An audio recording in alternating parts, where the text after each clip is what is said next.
যোগাসন প্রথমেই হচ্ছে সুখাসন পদ্ধতি দেওয়া আছে। এবার আমি উপকারিতাটা বলছি। উরুর মাংসপেশির শক্তি বৃদ্ধি করে, পায়ে নমনীয়তা আনে, সচলতা করে, পেশিতে টান ধরা থেকে পেশিকে রক্ষা করে। অনেকক্ষণ দাঁড়িয়ে থাকলে যাদের পায়ে ব্যথা করে তারা এই আসনটি করলে খুব আরাম বোধ করে থাকে।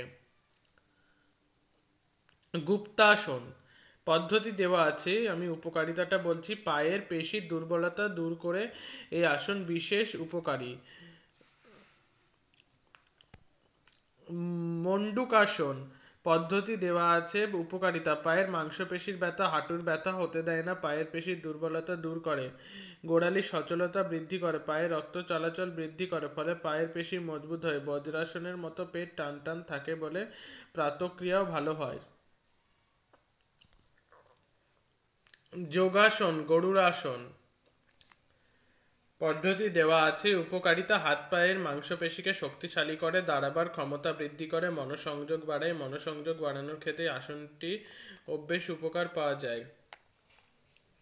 মুক্তাসন পদ্ধতি উপকারিতা, পায়ের পেশির দুর্বলতা দূর করে, যারা বেশিক্ষণ দাঁড়াতে থাকতে পারে না তাদের পক্ষে আসনটি ভীষণ উপকারী। মেরুদণ্ড সংলগ্ন পেশি মজবুত করে ও স্থিতিস্থাপকতা বজায় রাখে, গোড়ালি সন্ধির নমনীয়তা বজায় রাখে, গোড়ালির ব্যথা সারাতে সাহায্য করে।